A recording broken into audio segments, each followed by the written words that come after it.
আধুনিক অসম গঢ়োতা অসমীয়াৰ অতি আপোন জ্যোতিপ্ৰসাদ আগৰৱালাক আমি সমগ্ৰ অসমৰ মানুহে আজি স্মৰণ কৰিছোঁ। শিক্ষা অনুষ্ঠানৰ পৰা আৰম্ভ কৰি বিভিন্ন সামাজিক অনুষ্ঠান প্ৰতিষ্ঠানে জ্যোতিপ্ৰসাদ আগৰৱালাৰ আজিৰ এই দিনটো শিল্পী দিৱস হিচাপে উদযাপন কৰি আহিছোঁ। এইবাৰো ব্যতিক্ৰম নহয়। তেজপুৰৰ জ্যোতি ভাৰতী প্ৰকৃত যিটো ঘৰ জ্যোতিপ্ৰসাদ আগৰৱালাৰ পৰিয়ালৰ ঘৰ, বৰ্তমান অসম চৰকাৰৰ অধীনত অসম চৰকাৰৰ সাংস্কৃতিক পৰিক্ৰমা বিভাগৰ দ্বাৰা আৰু শোণিতপুৰ জিলা প্ৰশাসনৰ দ্বাৰা দিনজোৰা কাৰ্যসূচীৰে এই শিল্পী দিৱস আয়োজন কৰা হৈছে। আৰু সেই শিল্পী দিৱসত বিভিন্নজনে ইয়াত গীত পৰিৱেশন কৰিব, আবৃত্তি কৰিব আৰু বিভিন্ন ধৰণৰ তেখেতৰ সৃষ্টিৰাজিৰ ওপৰত চৰ্চা কৰিব, বক্তৃতা প্ৰদান কৰিব। মই আশা ৰাখিছোঁ এইজনা ব্যক্তিক আমি কেতিয়াও পাহৰিব নোৱাৰোঁ, যিগৰাকী ব্যক্তিয়ে প্ৰথম অসমীয়া বোলছবি উপহাৰ দি থৈ গৈছে, প্ৰথম অসমীয়া আধুনিক গীত উপহাৰ দি থৈ গৈছে। আৰু সেইজনাক স্মৰণ কৰি আমি এটা কথা ক'ব লাগিব যে অসম চৰকাৰৰ দ্বাৰা বিভিন্ন কাৰ্যসূচী আমি হাতত লৈছোঁ।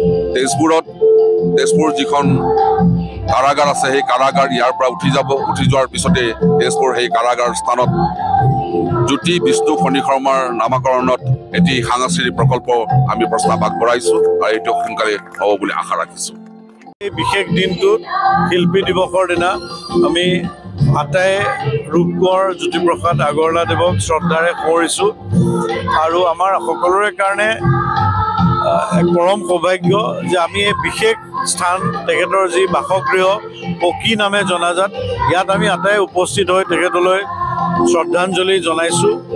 আৰু আজিকালি এটা ভাল লাগে যে যুৱ প্ৰজন্মইও আমাৰ যি জ্যোতি সংগীত, ভূপেন্দ্ৰ সংগীত, ৰাভা সংগীত এইখিনি আঁকোৱালি লৈ পুনৰ গাবলৈ ধৰিছে। গতিকে আমি আশা ৰাখিছোঁ যে এই ধৰণে আমি এই মহান শিল্পীজনাক আমাৰ অসমীয়া জাতিটো এই ধৰণে জীয়াই ৰাখিব। মই পুনৰবাৰ আপোনালোকৰ জৰিয়তে এই মহান শিল্পীগৰাকীক শ্ৰদ্ধাৰে সোঁৱৰিছোঁ। আধুনিক অসম গঢ়োতা অসমীয়াৰ অতি আপোন জ্যোতিপ্ৰসাদ আগৰৱালাক আমি সমগ্ৰ অসমৰ মানুহে আজি স্মৰণ কৰিছোঁ। শিক্ষা অনুষ্ঠানৰ পৰা আৰম্ভ কৰি বিভিন্ন সামাজিক অনুষ্ঠান প্ৰতিষ্ঠানে জ্যোতিপ্ৰসাদ আগৰৱালাৰ আজিৰ এই দিনটো শিল্পী দিৱস হিচাপে উদযাপন কৰি আহিছোঁ।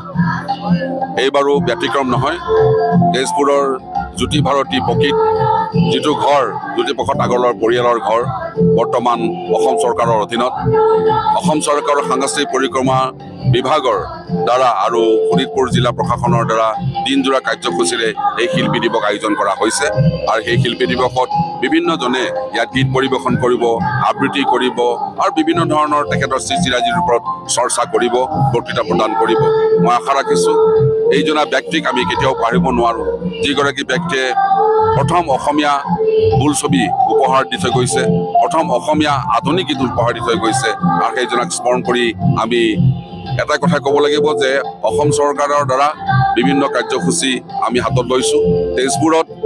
তেজপুৰ যিখন কাৰাগাৰ আছে, সেই কাৰাগাৰ ইয়াৰ পৰা উঠি যোৱাৰ পিছতে তেজপুৰ সেই কাৰাগাৰ স্থানত জ্যোতি বিষ্ণু ফণী শৰ্মাৰ নামাকৰণত এটি সাংস্কৃতিক প্ৰকল্প আমি প্ৰস্তাৱ আগবঢ়াইছোঁ আৰু এইটো সোনকালে হ'ব বুলি আশা ৰাখিছোঁ। এই বিশেষ দিনটোত শিল্পী দিৱসৰ দিনা আমি আটাই ৰূপ কোঁৱৰ জ্যোতিপ্ৰসাদ আগৰৱালা দেৱক শ্ৰদ্ধাৰে সোঁৱৰিছোঁ আৰু আমাৰ সকলোৰে কাৰণে এক পৰম সৌভাগ্য যে আমি এই বিশেষ স্থান তেখেতৰ যি বাসগৃহ পকী নামে জনাজাত, ইয়াত আমি আটাই উপস্থিত হৈ তেখেতলৈ শ্ৰদ্ধাঞ্জলি জনাইছোঁ।